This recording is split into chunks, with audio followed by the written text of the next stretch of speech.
No Duaduaem. No Duaduaem ay isa sa paboritong awitin ng mga Ilocano dahil sa makapangyarihang letra at romantikong himig nito.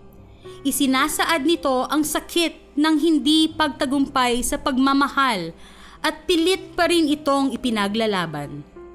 Sa ganda ng himig na ito, walang ibang patutunguhan kundi mahalin ang awiting ito.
Yan tangay siksik